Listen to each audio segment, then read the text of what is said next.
अस्सलाम वालेकुम। नजम सेठी शो के साथ मैं हूँ सैयद आयशा नाज और मेरे साथ मौजूद है नजम सेठी साहब। अस्सलाम वालेकुम। मामला ज़रा हसास मोड पे पहुँच गए हैं। वो ख़त जिसको बुनियाद बनाकर इमरान खान साहब इस वक्त एक नैरेटिव शेप कर रहे हैं कि उनकी हुकूमत को गिराने के लिए कोई आलमी साजिश हुई है और उसका मोहरा पाकिस्तान में PDM या अपोजिशन भी है। अब उसको लेके अपोजिशन लीडर्स डिमांड कर रहे थे कि उस सिक्योरिटी कमेटी जिसका रेफरेंस भी दिया गया डेप्यूटी स्पीकर की रूलिंग में, उस सिक्योरिटी कमेटी में जो अस्करी मेंबरान थे उनको अब सामने आके अपनी पोजीशन वाज़े करनी होगी। ख़त में असल में है क्या और आज मौक़िफ़ क्या सामने आया उस पर हम बाद में बात करेंगे, लेकिन आपने कल क्या बताया था और उसके बाद आज क्या हुआ, पहले आपने क्या कहा? जी, मेरी इतला के मुताबिक इस्टेब्लिशमेंट ने कहा कि यार है कि ये ओरिजिनल तो दिखाओ ना सामने। अच्छा, तो जब यहाँ कुछ नज़र नहीं आ रहा था ओरिजिनल और कुछ दूसरी चीज़ें नज़र आ रही थी तो मेरा ख्याल है उन्होंने फिर बराह रास्त वाशिंगटन एम्बेसी से ही रब्ता किया। मैंने आज इशारा तो किया ना कि वहाँ एक और भी साहब बैठे हुए थे, मैंने इशारा तो बिल्कुल ऐसे, और आपने कहा वक्त आने पे वो आ जाएगा, इसका मतलब है वक्त आएगा कि ये सब कुछ खुले। तो उन्होंने आगे से कहा है जो मेरी इतला के मुताबिक कि ऐसी तो कोई बात इतनी ख़तरनाक तो कोई थ्रेट शेट कोई नहीं थी, बस पे मामूली बातें हुई हैं। तो सेठी साहब, सिक्योरिटी एजेंसी के एक ऑफिशियल ने अपना नाम जाहिर न करने की शर्त पर रॉयटर्स को ये बताया है कि पाकिस्तानी एजेंसी को ऐसे कोई शवाहिद नहीं मिले जो वज़ीर-ए-आज़म के दावे की तस्दीक करते हों। कमोबेश यही बात जो आपने कल बता दी। इमरान खान साहब को वो आगाह कर चुके थे, ये भी कहा गया है। तो इमरान खान साहब की जानिब से फिर भी इसका इजहार, ये क्या जाहिर करता है? क्या उन्हें अपनी सिक्योरिटी एजेंसीज पे एतमाद नहीं है, अदम एतमाद का इजहार?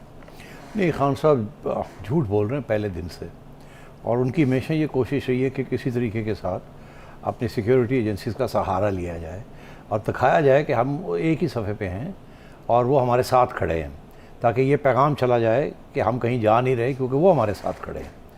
सिक्योरिटी एजेंसीज और नेशनल सिक्योरिटी इस्टेब्लिशमेंट का ये मौक़िफ़ है कि हम अब किसी के साथ नहीं खड़े रहे, हम हट गए हैं पीछे।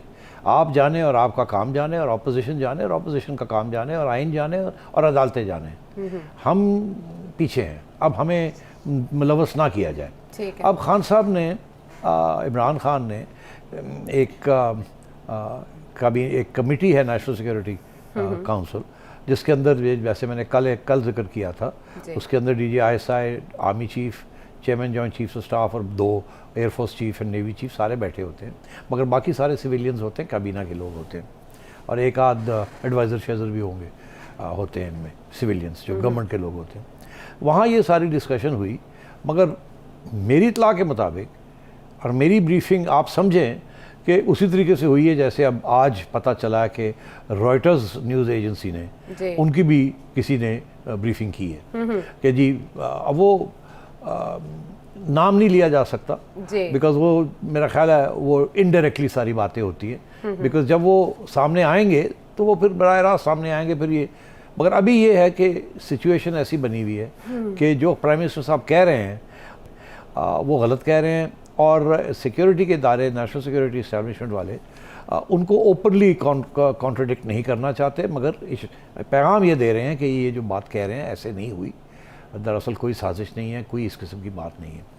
इसीलिए मैंने पहले कहा था कि जनरल बाजवा ने एक सिक्योरिटी सेमिनार के अंदर बड़ी खुल के वाज़े तौर पे ये बात कही कि हम और हमारे और तल्लुकात अमेरिका के अच्छे और भी अच्छे होने चाहिए।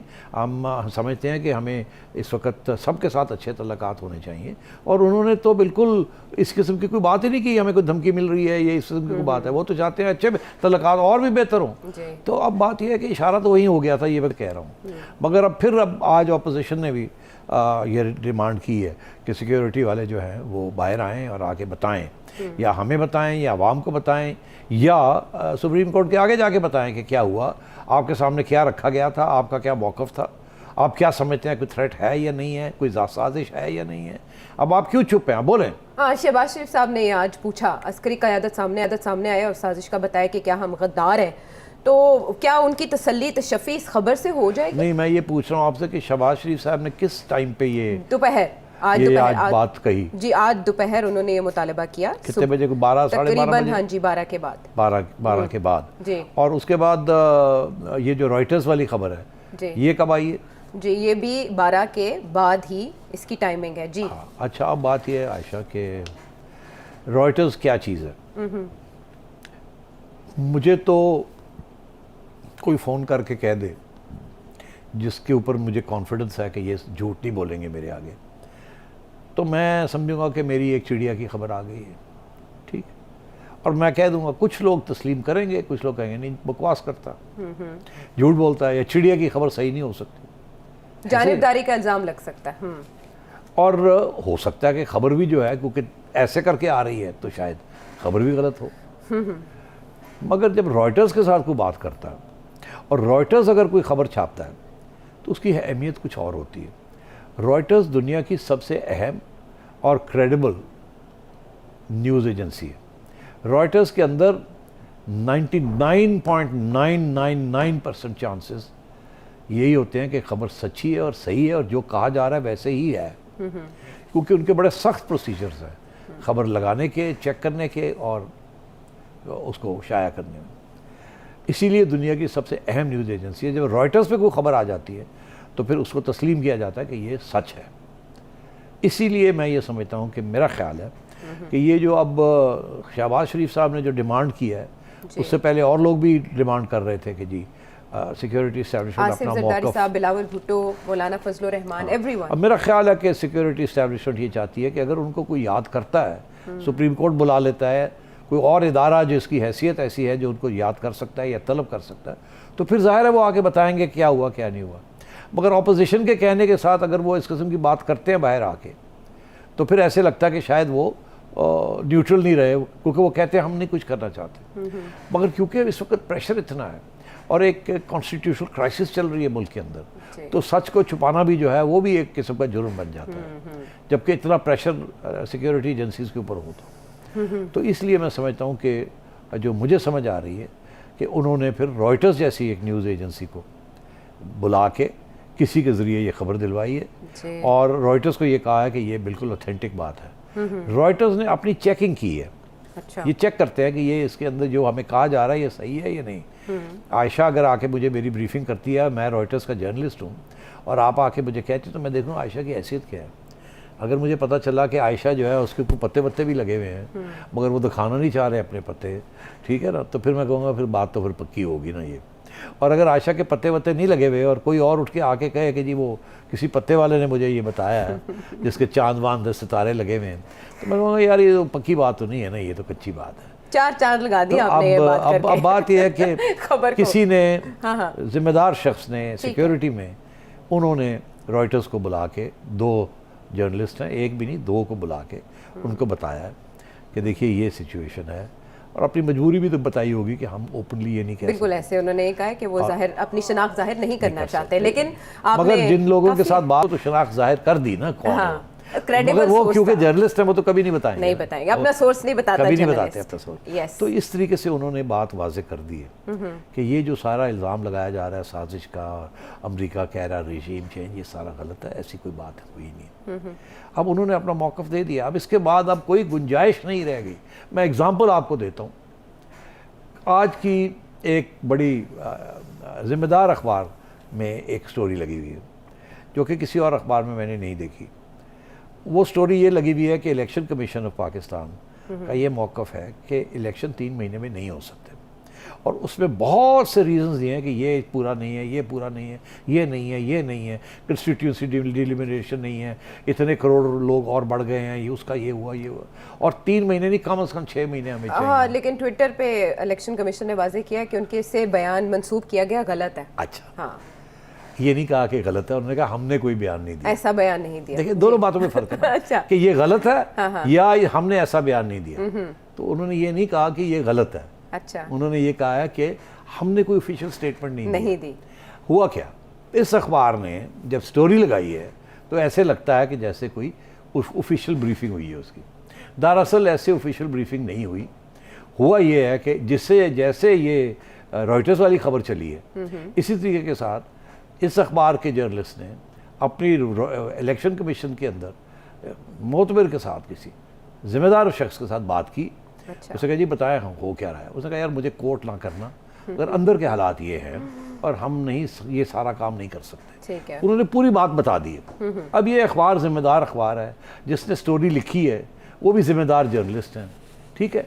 तो ये बिल्कुल वही केस है कि अगर आप इस्टेब्लिशमेंट कहती है हमने तो कुछ बयान दिया ही नहीं, इलेक्शन कमीशन कहती है हमने तो कोई बयान दिया नहीं, मगर दरअसल उन्होंने भी बयान दे दिया है एक जिम्मेदार सोर्स के जरिए, और इधर इलेक्शन कमीशन ने भी अपना मौकफ जो है एक जिम्मेदार सोर्स के लिए बता दिया है। हाँ, तो दोनों चीजें एस्टैब्लिश हो गई है। कान विच गल पाती है नहीं, कान विच गल पाना तो काटे, बेसिकली दिस इज इट। आज अगर इमरान खान प्राइम मिनिस्टर जब नहीं होगा तो फिर ऑफिशियल स्टेटमेंट भी आ जाएंगे, ये भी मैं आपको कह दूं। अभी क्योंकि टेक्निकली वो he is the prime minister, तो ये इशू बन सकता है कि आपने ये क्यों किया, क्यों नहीं किया, ये किया, शो कॉज फलाना ढिंगड़ा, ये बातें हो सकती हैं। और वैसे भी कुछ इदारे होते हैं वो जो हकीकत होती है वो इजाज़त लिए बगैर या एक ऐसी सूरत हाल ना हो जिसमें ज़रूरत पड़ जाए, वो बेसिकली अपनी राय अपने पास रखते हैं उस वक्त तक जब ज़रूरत पड़ती है उसको। अब इस वक्त ऑफिशियली नहीं मगर अनऑफिशियली ये इशू चल रहा है कि जी एक हुकूमत बनी हुई है जो कि चैलेंज हुई है, एबनिशो चैलेंज हुई है, पहले से चैलेंज हुई है। कल अगर सुप्रीम कोर्ट ये कह देता है कि वो जो सब कुछ हुआ 3 अप्रैल को वो गलत था और वोट ऑफ नो कॉन्फिडेंस लेना पड़ेगा, तो प्रेसिडेंट साहब के भी सारा, प्राइम मिनिस्टर साहब का भी, ये जो नोटिफिकेशंस हो रही हैं कैबिनेट डिवीजन की भी, ये सब फारग हो जाएंगी, इनकी कोई हैसियत नहीं रहेगी, ये माइनस हो जाएगा। क्लॉक जो है वो पीछे चली जाएगी। ऐसे होगा कि ये चीज़ें हुई कोई नहीं है। तो इसलिए वो इस स्टेज पे ऐसी बात कर नहीं सकते, मगर हकीकत बयान कर सकते हैं इस तरीके के जरिए। तो मैं ये समझता हूँ कि अब हमें इलेक्शन कमीशन का मौक़िफ़ भी पता चल गया है और हमें इस्टेब्लिशमेंट का मौक़िफ़ भी पता चल गया है। अच्छा, और आपको कल परसों अदालत का मौक़िफ़ भी पता चल जाएगा। कल परसों तक बात जाने की कर रहे हैं आप, लेकिन जो खबर आई है इसका इमरान खान साहब के नैरेटिव पे क्या असर होगा? वो तो उसी को लेकर चल रहे हैं। हाँ, उनका नैरेटिव दिन ब दिन ख़त्म होता जा रहा है, दिन ब दिन उसके अंदर बहुत सी गैप्स निकल रहे हैं, दिन ब दिन उसके ऊपर शक कि बादल छा रहे हैं और दिन ब दिन वो कमज़ोर होता जा रहा है, यहाँ तक कि अब वो उनके लिए भी मुश्किल हो जाएगा, जबकि ये इस्टेब्लिशमेंट की तरफ से ये बात आ गई है। और इसको अब मैं तो इसीलिए पूछ रहा था कि शहबाज शरीफ साहब ने किस वक्त अपना डिमांड पेश की और उस वक्त किस वक्त रॉयटर्स को ये खबर कमोबेश एक सा वक्त है। तो ये समझिए आपके शहबाज शरीफ साहब का जो मुतालबा था वो पहुंच गया, वो पूरा हो गया, पहुंच गया और पूरा भी हो गया, उन्होंने आपको जवाब दे दिया। इससे ज़्यादा वो अभी जवाब नहीं दे सकते। सुप्रीम कोर्ट अगर उनको बुलाएगा तो वो जवाब दे देंगे, मगर अगर ऑपोजिशन ये कहेगी तो वो नहीं करेंगे, क्योंकि गवर्नमेंट करेगी तो वो भी नहीं करेंगे। अगर गवर्नमेंट उनको कहती है जी बयान दें आप कि जी ये ऐसे ही हुआ है जैसे हम कह रहे हैं, तो वो नहीं देंगे। आप कहेंगे जी आप बयान दें कि ऐसे नहीं हुआ, वो भी चुप है। जब सही इदारा उनको बुलाएगा तो फिर वो बात कर सकेंगे। और मैं ये समझता हूँ कि आज अगर गवर्नमेंट उनको कहती है कि आप हकीकत बयान करें, तो फिर एक ऑर्डर होगा, फिर वो झूठ नहीं बोलेंगे। इसीलिए गवर्नमेंट उनको नहीं कहेगी कि आप आके बताएं क्या हुआ क्या नहीं हुआ, अदालत कह सकती है। तो मैं ये समझता हूँ कि अब हालात बहुत आगे बढ़ गए हैं। इमरान खान साहब का जो बयानिया है वो स्वाय इनके यूथिए, तो उनके अलावा कोई नहीं उसके ऊपर यकीन कर रहा। और उसका आपने देख ही लिया, ये जो सर्वे हुआ है, एक गैलप का सर्वे हुआ है जिसमें कोई 60-65% पाकिस्तानी जो हैं वो समझते हैं कि ये कंस्पिरेसी थ्योरी सारी जाली है और ये वोट ऑफ नो कॉन्फिडेंस जो है ये इसलिए नहीं किया गया एक कंस्पिरेसी के तहत, एक साजिश के तहत। ये इसलिए किया गया कि हम तंग हैं, हम महंगाई से मारे जा रहे हैं और इसीलिए ये गवर्नमेंट को चेंज करना चाह रहे हैं और ये हमारी एक डिमांड है कि ये गवर्नमेंट चेंज हो ताकि हमारी कुछ ज़िंदगी फिर से बहाल हो। तो ये तो अब क्लियर हो गई बात कि इनका जो बयानिया है वो नहीं बिक रहा, वो सही वहीं बिक रहा है जहाँ इनके अपने लोग जो रह गए हैं वही उसको ख़रीदने के लिए तैयार हैं। और ज़्यादातर वो एक आध प्रोविंस में हैं, पंजाब में कम से कम ऐसे लोग हैं जो इनका बयानिया मानने के लिए तैयार हैं। केपी में हैं, ओके सिंध में नहीं है। आपने देखा कितने लोग सिंध में सबसे ज़्यादा जो यकीन नहीं करते इनके ऊपर, ठीक है। उसके बाद पंजाब है, सबसे ज़्यादा वो लोग जो यकीन करते हैं इनके बयानिए में वो केपी में है। वहाँ उनकी अपनी गवर्नमेंट भी है और वहाँ जाहिर है कि अभी बलदियाती इंतखाब में भी हमने नताइज देखे, थोड़ा तो इसलिए वहाँ अभी भी इनका असर रसूख है। ठीक है, लेकिन बात क्या यही रुकेगी या आगे सुप्रीम कोर्ट की तरफ भी जाएगी? क्योंकि वहाँ सुप्रीम कोर्ट में बात की गई DGISI को बुलाने की और इन कैमरा ब्रीफिंग की भी कोई बात हुई, मुतालबा रखा गया वकला की जानिब से।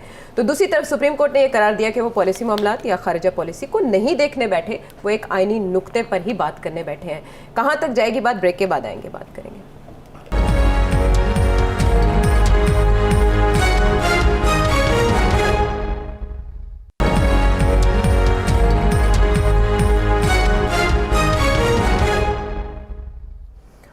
Welcome back to the show. Pakistan की तारीख का एक बड़ा मुकदमा जो कि सुप्रीम कोर्ट में है और एक बार फिर उसकी समाअत मुलतवी कर दी गई वकला के दलाइल के बाद। अभी अटॉर्नी जनरल को अदालत ने सुनना है और वो चाहते हैं कि वो कोई ऐसा मुकदमा ना सुने या उसमें दलाइल ना दें जो कि कल को उनके लिए किसी सुबकी का बायस बने। वो तारीख में ज़िंदा रहना चाहते हैं अटॉर्नी जनरल उनके बकौल। सिटी साहब, ताख़ीर से मामला मज़ीद गंभीर नहीं हो जाएंगे जितना मामला आगे जा रहा है? देखिए, ये कल भी हमने ये इशू डिस्कस किया था और ये दिन ब दिन और भी संजीदा होता जा रहा है जी, क्योंकि और हर रोज़ कोई ना कोई नया बंदा उठ के ये कहता है कि जल्दी फैसला करें, क्योंकि जितनी देर हो जाएगी इस फैसले में उतनी और नई डेवलपमेंट्स हो जाएंगी, फिर उनको वापस लेना और निगेट करना मुश्किल हो जाएगा। अच्छा। तो मैंने कल भी ये कहा था कि अदालत ये नहीं चाहती कि कोई जल्दबाजी में कोई ऐसी चीज़ कर दी जाए जो कि बाद में उसके ऊपर काफ़ी कंट्रोवर्सी बने। जी। वो यही चाहेंगे कि कोशिश यही करेंगे कि सब एंगल्स देख लिए जाएं कुछ, फिर उसके बाद एक ऐसी जजमेंट दी जाए जो कि फिर तारीख में खड़ी रहे। ये ना हो कि वो कल को फिर उसको ओवरटर्न कर दिया जाए या कुछ और बात बन जाए और उसके साथ कोई नया सियासी खता कलामी की माजरत। सब पहलू आप कह रहे हैं देखने हैं, लेकिन अदालत तो सिर्फ एक नुक्ते पे है। वो कह रही है खारिजा पॉलिसी की तरफ नहीं जाएंगे, पॉलिसी मैटर्स नहीं देखेंगे। तो DGISI को बुलाना और वो ख़त वाले मामला जो आपने पहले डिस्कस किए वो कहाँ रहेंगे? वो देखना ये चाह रहे हैं एक इशू, मगर उसके ऊपर बहुत से मुख्तलिफ ख्यालात हैं ना। पीपल्स पार्टी का एक मौक़िफ़ है, अटॉर्नी जनरल साहब जो कि गवर्नमेंट को रिप्रेजेंट करते हैं उनका कोई और मौक़िफ़ है। जी। तो वो सारे मौक़िफ़ और हर किस्म का सवाल जजेस के ज़हन में है। 5 जजेस हैं, हर एक के ज़हन में मुख्तलिफ सवाल है, इसलिए वो सब अपने सारे सवालों के जवाब तलब कर रहे हैं ताकि जब जजमेंट लिखी जाए तो सारे एंगल्स को कवर कर लिया जाए। मेरा ख्याल है इसलिए देर हो रही है और मैं नहीं समझता कि कोई साजिश है या कोई इस किस्म की चीज़ होने जा रही है जो कि बाद में हम कहेंगे ये तो नामंजूर है, इसमें तो ताख़ीर हो गई, ये हो गया, वो हो गया। अब देखिए हुआ क्या, पिछले 2 दिन के अंदर एक दिन तो इतवार वाले दिन तो उन्होंने दरवाजे खोल दिए थे और कहा हम ये नोटिस ले रहे हैं और बेंच बना रहे हैं, इससे ज़्यादा वो कर भी नहीं सकते थे।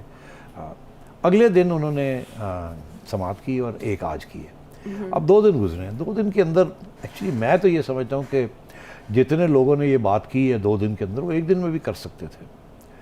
अगर सबको कहा जाता कि आज हम 6 घंटे बैठेंगे और आज रज़ा रबानी साहब भी आ जाएं और अटॉर्नी जनरल साहब भी आ जाएं और खोसा साहब भी आ जाएं और साहब भी जो है पीपल्स पार्टी को रिप्रेजेंट करने वाले सारे आ जाएं, एक एक करके सुन लेते हैं और सबको कहना था देखिए ये कोई लंबी चौड़ी बात करने की ज़रूरत नहीं है, 1 घंटे में सारी बात हो सकती है।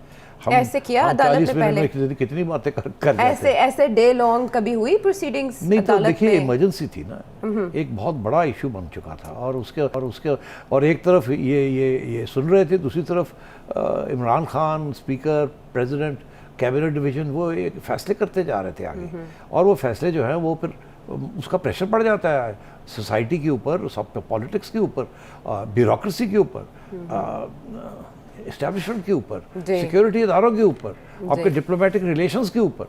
तो इसलिए इसकी ज़रूरत ये थी कि जल्दी से जल्दी सुन लिया जाए और फिर फैसला अनाउंस कर दिया जाए। अगर एक ही इशू है और वो खुद कहते हैं कि एक इशू हम देख रहे हैं, हम 2 इशूज़ भी नहीं देख रहे, वो जो है ना कि जी आप ख़त को भी बुलाएं, ये भी करें, वो करें, हो सकता है कि वो बाद में ये इशूज़ को भी खड़ा करें, मगर इस स्टेज पे वो सिर्फ ये देख रहे हैं कि 3 अप्रैल को जो कुछ हुआ वो आइन के मुताबिक हुआ या आइन के मुताबिक नहीं हुआ।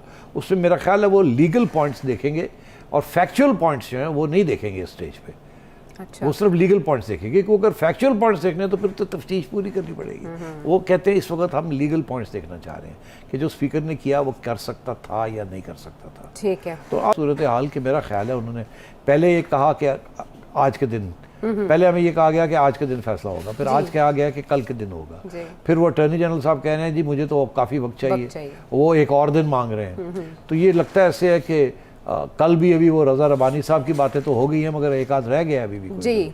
और चाहें तो ये कल ख़त्म कर सकते हैं, सबको बात बुला के ख़त्म करके और फिर चले जाएं अपने चेम्बर्स में, वहाँ जाके डिस्कस कर लें और उसके बाद शाम को जिसने भी अपनी माइनॉरिटी जजमेंट देनी है तो माइनॉरिटी दे दें, जो मेजॉरिटी जजमेंट है वो करके मुख्तसर शॉर्ट ऑर्डर कर दें और उसके बाद लॉन्ग ऑर्डर्स बाद में आते रहेंगे जैसे भी हमेशा होता है इस किस्म की सूरत में, ताकि क्राइसिस जो है वो आगे रिजॉल्व हो जाए वन वे और दी अदर, और लॉन्ग ऑर्डर्स जस्टिफिकेशन वो बाद में आती जाएंगी। तो मैं ये समझता हूँ कि इनको अब कल करना चाहिए। अननेसेसरी स्पेकुलेशन शुरू हो गई है। मैं आपको क्या बताऊँ किस किस्म की स्पेकुलेशन हो रही है। जज हजरात को पता है किस किस्म की स्पेकुलेशन हो रही है। क्या मैं बताऊंगा उनको कि आपके बारे में कि अदालत के अंदर क्या हो रहा है, कौन जज क्या सोच रहा है, कौन किसको मिल रहा है, इस किस्म की बातें शुरू हो गई हैं बाहर। तो इन बातों को रुकना चाहिए, जितनी देर लगाएंगे और बातें चलेंगी। आज मौलाना ने भी इशारे कर दिए हैं, मौलाना फजल रहमान ने भी आज इशारा किया है कि अदलिया के ऊपर प्रेशर आ रहा है कहीं से। और आपको मैं ये बताता चलूँ कि अनऑफिशियली मीडिया सर्कल्स के अंदर और सोशल मीडिया के ऊपर बातें शुरू हो गई हैं, जजेस, इंडिविजुअल जजेस के नाम ले लेके बातें शुरू हो गई। ये नहीं अच्छी बात। कड़ियां मिलाई जा रही हैं, फिर मुलाकातों की बात की जा रही है, वो अपनी जगह पर बहुत बात शुरू हो गई है जी। अपॉइंटमेंट्स की बात हो रही है, फोन हर कॉल्स किस्म की चीजें होनी शुरू हो गई, ब्लैकमेलिंग की बात शुरू हो गई है। ठीक है कि कोई तो मतलब ये है कि ये नहीं होनी चाहिए। जितनी जल्दी फैसला देंगे उतनी जल्दी ये सब चीजें खत्म हो जाएंगी और जो भी फैसला है वो फील्ड में आ जाएगा और उसके बाद फिर हस्बे मामूल बात आगे बढ़ेगी। ये भी तो हो सकता है गवर्नमेंट डिले की कोशिश करे, अटॉर्नी जनरल टाइम ले, बाबर अवान साहब हैं, नईम बुखारी साहब हैं, उन्होंने मुआविनत करनी अदालत की। जितना ज्यादा डिले होगी गवर्नमेंट के हक में तो कल नॉमिनेट करने का आखिरी दिन है शहबाज शरीफ साहब के पास बतौर अपोजिशन लीडर के, वो निगरान वजीर आजम। देखिए ना वहाँ वो सिलसिला शुरू हो गया, तो इसीलिए ये बड़ी ज़रूरी है ये बात कि जितनी जल्दी ये फैसला आए।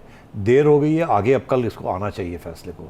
नहीं आएगा तो फिर जो भी इल्ज़ाम लगेंगे इंडिविजुअल जजेस के ऊपर या जुडिशरी के ऊपर, फिर उसको डील करना पड़ेगा इनको। वो रोक नहीं सकते आप सोशल मीडिया के ऊपर। आप किसी सूरत में सोशल मीडिया को नहीं आप रोक सकते, किस किस्म की स्पेकुलेशन और इल्ज़ाम शुरू हो जाए जी दोनों तरफ से। इसलिए बेहतर ये है कि इसको आप निपटाएं और ख़त्म करें, और जो भी आपने फैसला देना है दें। जज और अपने जो आर्ग्यूमेंट्स हैं वो बाद में देते जाइएगा, फैसला दें और let's get on with it.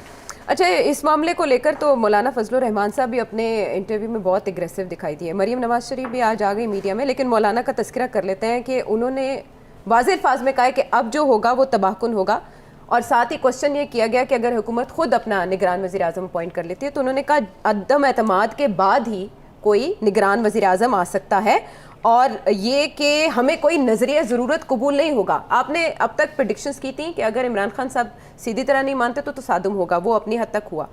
ये आने वाले दिनों में अपोजिशन इस बात के लिए रेडी है कि फैसला अगर उनके हक में ना आए तो क्या होगा? इसलिए ये जो नज़रिया ज़रूरत की जो बात आ रही है, देखिए नज़रिया ज़रूरत इसी सूरत में आर्ग्यू किया जा सकता है कि अब बात को आगे बढ़ाया जाए, लड़ाई झगड़े बंद किए जाएं। इलेक्शन तो होने जा रही है, अवाम फाइनल फैसला तो हमेशा करती है। तो अब एक ज़माना था कि अपोजिशन कहती थी कि इमरान खान छुट्टी करे और इलेक्शन होने चाहिए। अब इमरान खान मान गया है इलेक्शन के लिए, तो चलें अब इस बात को गोल करते हैं और अब होता रहेगा, हम देखते जाएंगे इस केस में क्या हुआ क्या नहीं हुआ, मगर अब इलेक्शन 3 महीने के अंदर अंदर हो जाने चाहिए, किसी को इतराज़ नहीं होना। ये है लॉ ऑफ नेसेसिटी के, मगर इसको उन्होंने मुस्तरद कर दिया। उन्होंने कहा नहीं ऐसे नहीं होगा, हमने एक कानूनी तौर पे एक चीज़ शुरू की है, 1 सेकंड लगता है उसको रिस्टोर करें आप, उसके बाद हम फैसला करेंगे कि इलेक्शन कब होनी और कब नहीं होनी। ये हमारा हक बनता है आइन के मुताबिक।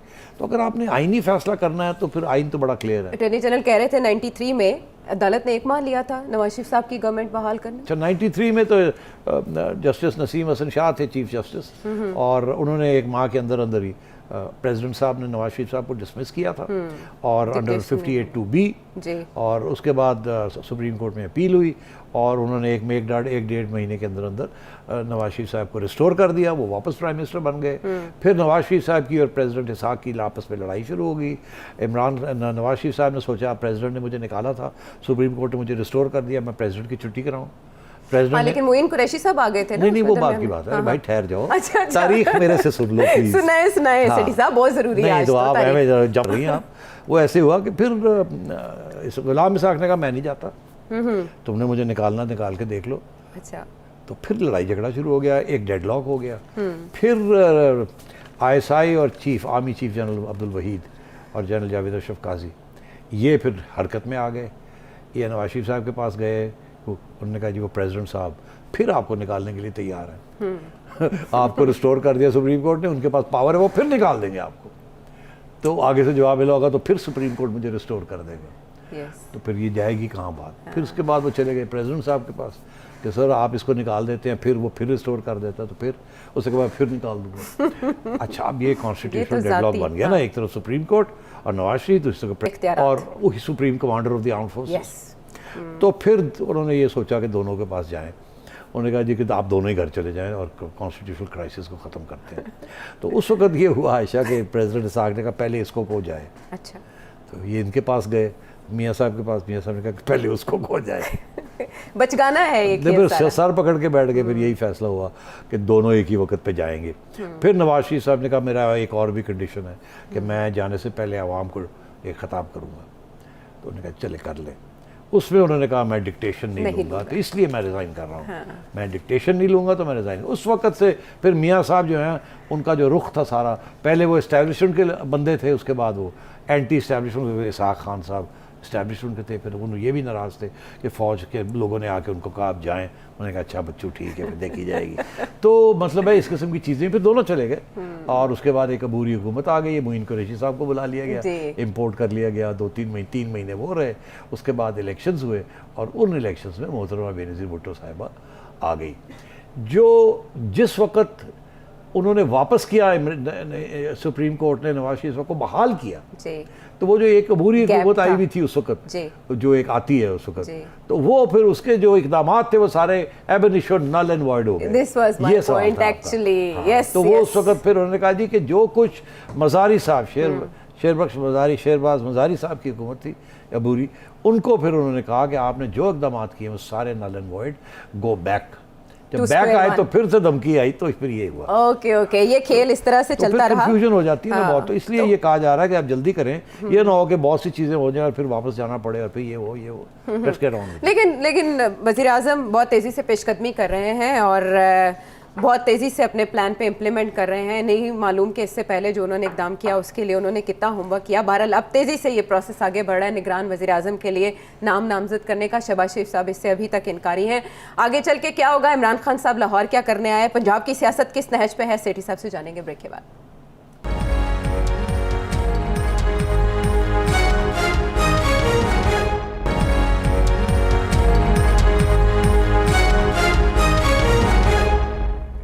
Welcome back to the show. Imran Khan साहब क्रिकेट टर्मिनोलॉजीज बहुत इस्तेमाल करते हैं, तो कहते हैं up in the air. Up in the air सिर्फ फेडरल नहीं बल्कि पंजाब असेंबली का मामला भी अटका हुआ है और 6 अप्रैल यानी कल होनी थी वोटिंग वज़ीर आला के लिए, तो अब वो 16 तक चली गई है। अभी बीच में खबर आई कि शायद कल इजलास हो जाए, वो नहीं हुआ। सुप्रीम कोर्ट ने आज पूछा एडवोकेट जनरल पंजाब से कि कल वोटिंग होगी, उन्होंने कहा जी आइन के मुताबिक होगी। सेठ साहब, इस बीच 16 अप्रैल तक मामला ले जाना, इमरान खान साहब का लाहौर में होना, क्या खिचड़ी पक रही है? खिचड़ी कोई नहीं पक रही, डेस्परेशन हुई हुई है, हालत ख़राब हुई हुई है। अच्छा, आज अगर आपके पास क्लिप्स हों तो दिखाएं, सबकी शक्लें गिरी हुई हैं। जब फुटेज चलेगी साथ साथ जी। हाँ, तो वो सबकी शक्लें गिरी हुई हैं। हो क्या रहा है, चौधरी परवेज़ इलाही नंबर नहीं पूरे कर रहे हैं। अच्छा, इसीलिए पहले उन्होंने इसको 6 तारीख तक मुलतवी किया। पहले तो उनकी ये कोशिश थी कि थोड़ा वक्त लग जाए, मुझे अभी बुलाने ना पड़े, नंबर मुझे मिल जाए। मगर खान साहब की तरफ से भी यही था कि थोड़ा वक्त लगा दें। गवर्नर साहब ने जल्दी कर दिया, उन्होंने कहा जी चलो करो जी, इसीलिए उनकी छुट्टी हो गई। अब ये सूरत हाल ये है कि चौधरी परवेज़ इलाही के पास नंबर्स नहीं हैं। नंबर्स हमजा शहबाज शरीफ के पास आ गए हैं। यहाँ तक कि 40 से ज़्यादा लोग PTI के जाने के लिए तैयार हैं। वो आज जो इस इजलास हुआ पंजाब का जी, तो अब हुआ क्या है, हुआ ये है कि खान साहब आज आए थे और उन्होंने इजलास करने की कोशिश की। उसमें जब इजलास बुलाया तो वहाँ बहरहाल 40 से ज़्यादा लोग जी PTI के आए, जो है वो नहीं आए, वो नहीं, 54 गैर हाजिर है, वो गैर हाजिर थे। तो जाहिर है वो तो बसूड़ी हो गई होगी ना, तो हवाइयाँ उड़ गई होंगी, काम पे टांगनी शुरू हो गई होंगी कि अब क्या किया जाए। तो यही किया जाए कि यार इन्हों लंबा ही करो, आगे लंबा करो। ये आपने 3 तारीख से 6 किया था या 4 से 6 किया था, दैट्स नॉट गुड इनफ।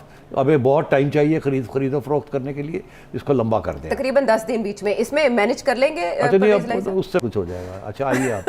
अच्छा नहीं, अच्छा तो इसीलिए उसको लंबा किया है ना। अच्छा। कि ये ना हो कि एक दफ़ा फिर करना पड़ जाए। अब दूसरी बात इसमें ये है, और ये बड़ी अहम है, कि खान साहब अब वही हरकतें करने लग पड़े हैं जो कि लोगों को तनकीद जिसके ऊपर करते हैं, हॉर्स ट्रेडिंग, ये सब कुछ। जिस तरीके से उन्होंने गवर्नर को लगाया, जिस तरीके से ये सब कुछ किया, और आज उन्होंने सूरत हाल पंजाब की भी देख ली है कि पंजाब के अंदर भी उनकी जो फ़लसफ़ा है या कार्रवाई है वो पूरी नहीं हो रही, खाते पूरे नहीं हो रहे, और ये भी जा रही है हुकूमत उनसे। और पिच तो नहीं उखाड़ देंगे? अच्छा, ये बहुत इंपॉर्टेंट सवाल है आपका जी। उन्होंने वहाँ पिच उखाड़ दी, विकेटें खींची बाहर, गेंद जेब में डाला। पहले तो उसको स्क्रैच करके खेल रहे थे, वो जो आपको पता ना, वो उनके ऊपर पूरा तस्वीरें भी है और टेम्परिंग करने की। तो वो खैर आदत है टेम्परिंग करने की, वो अब टेम्पर कर रहे थे तो उधर तो करके देख लिया, वो भी अब देखेंगे, अंपायर ने देख लिया कि वो क्या रहा था, तो उसके भी जजमेंट आने वाली है। और यहाँ भी उन्होंने अब यही सोचा है कि कुछ इसी किस्म की हरकत की जाए, मगर यहाँ खौफ भी है कि ये ना हो कि वहाँ सख्ती के साथ सुप्रीम कोर्ट कोई ऐसा फैसला सुना दे कि यहाँ पर लोग डर जाएंगे। इसीलिए बेहतर यह है कि मुलतवी कर दो, यहाँ वो स्पीकर वाला हरकत ना करने की कोशिश करें कि कोई इतनी ओपनली गैर आईनी बात करे जिसके साथ मसला बन जाए।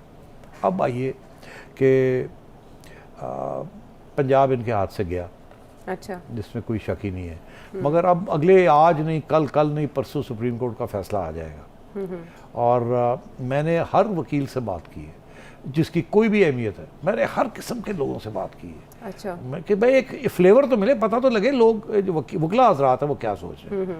एक बंदा नहीं मुझे मिला जिसकी कोई हैसियत हो और इंडिपेंडेंट हो जिसने ये ना कहा हो कि ये तो ओपन एंड शट केस है, 2 मिनट में इसका फैसला होता है। अच्छा, तो ये सुप्रीम कोर्ट इतनी देर क्यों लगा रहा है? इसीलिए मैं ये फिर पब्लिक प्लेटफॉर्म से ये कह रहा हूँ कि इसके साथ शक शुबहात उभरते हैं, ज़रा ख्याल करना चाहिए जजेस को कि अपनी जगह आपकी सारी consideration and contemplation and discussion, मगर एक तकाजा भी है, justice delayed is justice denied, और वो अब आना शुरू हो गया है ट्विटर के ऊपर, hashtag justice delayed is justice denied, ख्याल रखना चाहिए। तो मैं ये समझता हूँ कि खान साहब अब यहाँ भी कुछ इस किस्म के इकदाम ना करें जैसे उन्होंने वहाँ प्रेसिडेंट साहब के ज़रिए करवाए हैं, यहाँ गवर्नर साहब से कुछ ऐसे चीज़ें ना करनी शुरू करें जिसके साथ कोई मसला बन जाए। ये भी हो सकता है कि अभी इस वक्त एक चीफ मिनिस्टर फारग हुआ, रिज़ाइन कर गया है, और दूसरा चीफ मिनिस्टर बना नहीं है, मगर टेक्निकली स्पीकिंग वो चीफ मिनिस्टर अभी भी फील्ड में है। बुज़दार साहब अभी भी चीफ मिनिस्टर हैं जब तक नया चीफ मिनिस्टर बनता नहीं है, खलानी होती। अच्छा। वो रेजिग्नेशन एक्सेप्ट हो गया है, मगर जब तक नया चीफ मिनिस्टर आएगा नहीं, तो ये ऐन मुमकिन है कि गवर्नर जो है डिसॉल्व कर दे पंजाब असेंबली। ठीक है, अगर गवर्नर डिसॉल्व करता है तो फिर नए इलेक्शन करवाने पड़ेंगे। अगर गवर्नर डिसॉल्व करता है तो फिर नए इलेक्शन करने पड़ेंगे। हमजा शहबाज शरीफ नहीं चीफ मिनिस्टर बन सकेगा। तो जैसे उन्होंने वहाँ खुद डिसॉल्व करने की कोशिश की है, क्योंकि हालांकि वोट ऑफ नो कॉन्फ्रेंस चल रहा था ताकि खान साहब रह जाए इन द सीट, यहाँ भी कोशिश यही होगी या हो सकती है कि जी गवर्नर डिसॉल्व कर दे पंजाब असेंबली को ताकि बुज़दार साहब सीट में रहें, और चौधरी साहब और बुज़दार साहब फिर अबूरी हुकूमत जो है उसके अंदर उनका भी हाथ हो, जो इंटरिम गवर्नमेंट या केयर टेकर गवर्नमेंट बनने जा रही है। लेकिन सुप्रीम कोर्ट का फैसला इस पर भी असरअंदाज हो सकता है अगर कल कोई ऐसी जजमेंट आती है। आप कह रहे हैं उस्मान बुज़दार साहब वज़ीर आला पंजाब के तौर पे काम करें, लेकिन मरीम नवाज साहिबा ने तो कहा है कि फराह खान थी असल में पंजाब की वज़ीर आला। ये क्या चर्चा है सेठ साहब, समझ नहीं आए मुझे। आपको सब समझ है, आप नादान बन रही हैं, एम मेरे मुंह से कुछ खिलवाना चाहती हैं। चलाकियाँ ना करें आप मेहरबानी करके। आपने भी वो सारी तस्वीरें देख ली हैं इंटरनेट के ऊपर फराह की, जिसमें उनका एक हैंडबैग जो है वही पता नहीं 1 करोड़ कितने का है, और उनकी जो जूतियाँ हैं वही कोई 1.5-2 लाख रुपए की हैं, और जिस जहाज़ में वो बैठे हुए हैं पता नहीं वो किसका जहाज़ है। अब मैं नाम नहीं लूँगा, आप भी ना नाम लें तो बेहतर है। जिसका भी जहाज़ है और वो उड़ के चली गई हैं, और आज ट्विटर के ऊपर कंफर्मेशन भी आ गई है कि वो she is flown the coup. और मेरा ख्याल है और भी लोग, उनके मियाँ भी हैं, वो भी निकल गए हैं, वो अमेरिका चले गए हैं, वो दुबई चली गई हैं, and so on and so fourth. और भी लोग अभी भागने वाले हैं। मैं आपको बता दूं, मानेका फैमिली जो है इस वक्त जो सारे करप्शन चार्जेस हैं वो मानेका फैमिली और फराह के ऊपर हैं as frontman of the first lady. ये इल्ज़ाम लगेंगे। खान साहब ने पहले ही इसका इंतज़ाम किया हुआ है। उन्होंने कहा कि मेरे फराह के ऊपर भी इल्ज़ाम लगेंगे और मेरी अहलिया के ऊपर भी लगेंगे। उनको मेरा ख्याल है पता था क्या हो रहा है। उसकी वजह यह है कि ये भी अब हमें पता चल गया कि एक ज़माने में कुछ अर्सा पहले, जो इससे पहले DG ISI थे, वो गए थे खान साहब के पास, उन्होंने जाके कहा था कि पंजाब में ये हो रहा है और ये आप देख लीजिए कि कौन क्या कर रहा है। और खान साहब ने आगे से कहा था आप मेरे ज़ाती मामलात के अंदर मुदाखलत मत करें, मेहरबानी करके जाएं। और फिर खान साहब ने जाके उनको तब्दील कर दिया था। बड़े कुछ आगे आने वाला है। अभी तो मरियम की आज प्रेस कॉन्फ्रेंस थी, उन्होंने कोई मोटी बात नहीं की, मगर मैं आपको ये बता दूँ कि जिक्र आ रहा है फॉरेन फंडिंग केस का, क्यों नहीं अभी तक बाहर आया। मौलाना फजलुर रहमान, हालांकि बड़ी तरफ से बहुत ये चर्चा था कि जब फॉरेन फंडिंग केस आएगा, मैंने खुद कहा था उसके अंदर बहुत सी चीज़ें निकलेंगी, वो किसी वक्त अभी भी आ सकता है, और वो आएगा, और वो आएगा आने वाले महीने, आने वाले 6 महीने, जब भी है वो आएगा। और आप देखिएगा उसमें क्या क्या निकलता है, और उसके बाद उसके ऊपर क्या कार्रवाई होती है लीगली, ठीक है, लेकिन अभी तक कुछ इंजमात की सी सूरत हाल है इस मामले पर भी। सुप्रीम कोर्ट की प्रोसीडिंग्स बहुत अहम है, कल का दिन भी बहुत अहमियत का हामिल है। आने वाले दिनों में मामलात किस करवट बैठेंगे, तज्जिया आपने जाना, कुछ और जानना चाहे तो वीडियो मैसेज के जरिए पूछिए और फीडबैक दीजिए। अल्लाह ने कहबान।